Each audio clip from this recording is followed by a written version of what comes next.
E aí, galera, tudo bom? Vamos para a segunda aula de história, ainda fazendo aquela revisão que estávamos comentando. Eu parei na parte de Bizâncio, certo?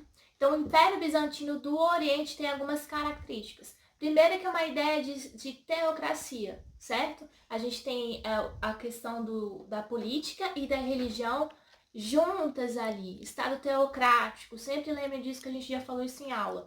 Quando eu falo do Império Bizantino, ele perdura durante 1000 anos, então são 1000 anos.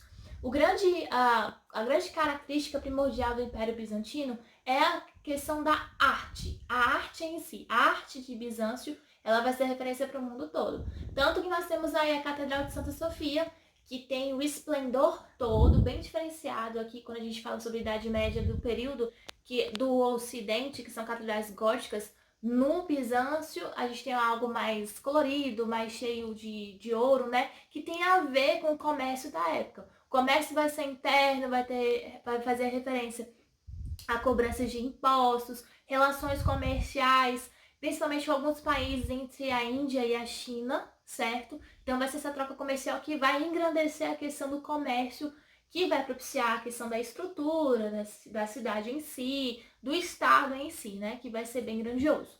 Quando eu falo Império Bizantino, eu estou falando sobre Justiniano e Constantino, né? Constantinopla tem esse nome por causa de Constantino, beleza?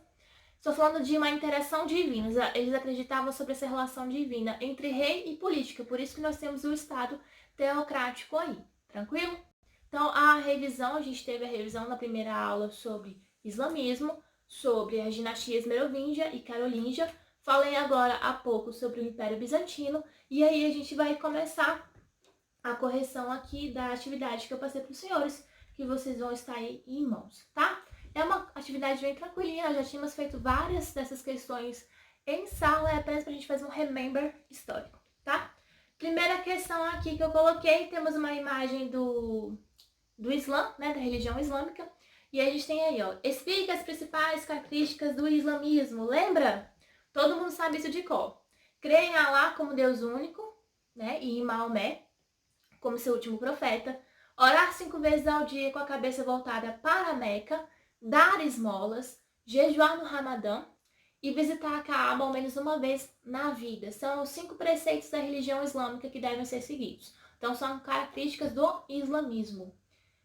Segunda questão, temos aqui. Política denomina-se a arte ou ciência da organização, direção e administração de nações ou estados. A aplicação dessa ciência aos assuntos internos da nação ou dos assuntos externos. O que é Estado teocrático? Lembra que Estado teocrático é a organização política de um povo baseado em regras religiosas. E aí a gente tem, no caso, o islamismo e a ideia do Império Bizantino que nós estávamos estudando. Questão 3, tem uma imagem aí dos monges copistas, certo? E aí a questão faz referência. Explica a importância dos monges no fim da Idade Antiga e o início da Idade Média. Falei isso no início do outro vídeo. Os monges copistas eles vão ser responsáveis por copiar documentos históricos de grande relevância do período. E aí a gente está falando de documentos que vão ser utilizados pela Igreja Católica, a forma de disseminar o conhecimento até nas pinturas, né, também, porque lembra que na Idade Média as pessoas não sabiam ler nem escrever. Então, uma forma de você ser conscientizado, de você ser evangelizado, é com imagens que também têm referência com os monges copistas. Questão 4. Todo mundo sabe fazer isso de cor e salteado, não é? Com base no que estudamos até agora, você vai criar um parágrafo com essas palavrinhas que eu coloquei aí, que é bem tranquilinho. Divisão do Império, dinastias, Carlos Magno, história, invasões, poder, feudalismo e igreja. Tudo que vimos, tudo que está no caderno de vocês, tudo que está lá no livro também. Sem preocupação, tranquilinho isso aí. Questão 5. O Império Bizantino foi a continuação do Império Romano na Antiguidade, Tardia e Idade Média. Sua capital, Constantinopla, originalmente era conhecida como Bizâncio. Explica as principais características do Império Bizantino, comércio do Império Bizantino. O que a gente pode falar aí como característica primordial?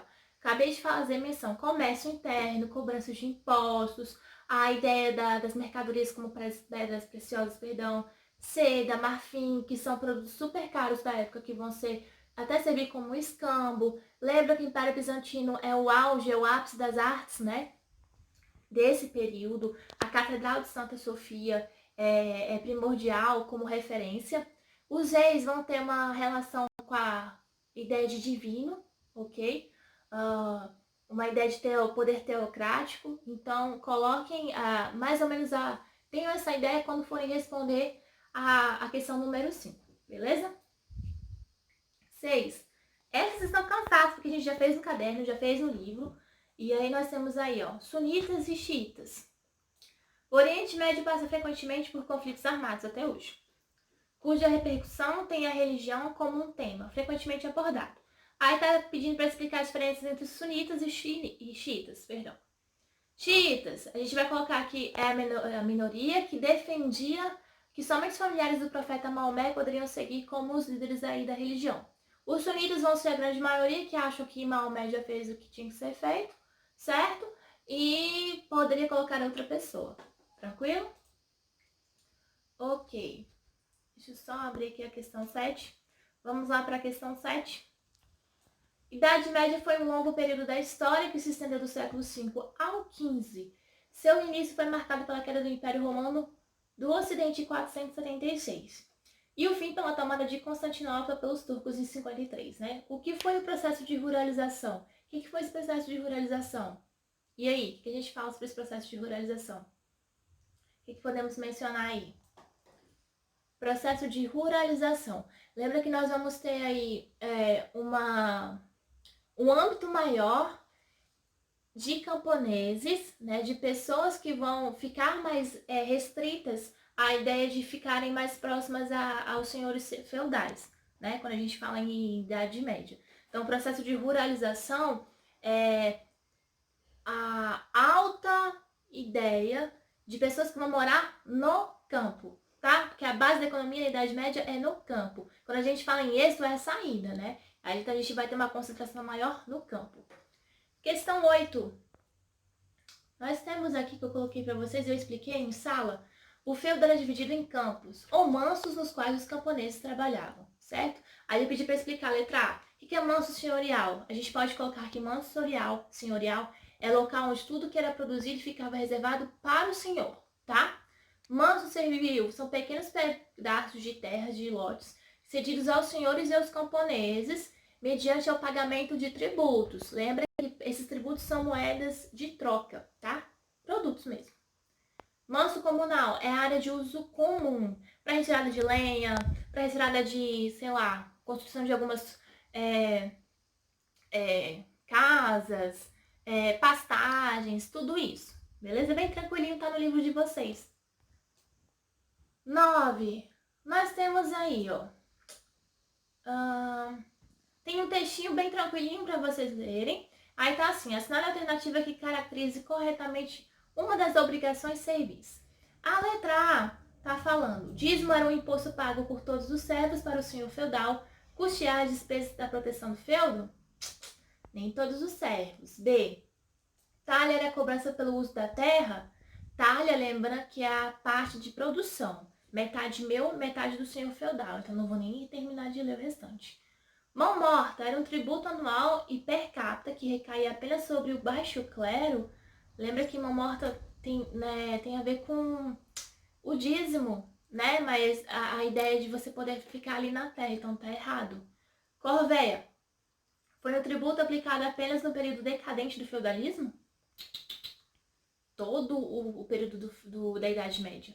Banalidades era o pagamento de taxas pelo uso de instalações pertencentes ao senhor feudal, como o moinho e o forno. Então a letra é 10 é a última. Uma das características que podemos reconhecer no sistema feudal europeu é a organização da sociedade feudal em dois grupos bem definidos, os senhores e os escravos. B, são os ideais de honra e fidelidade oriundos da sociedade islâmica?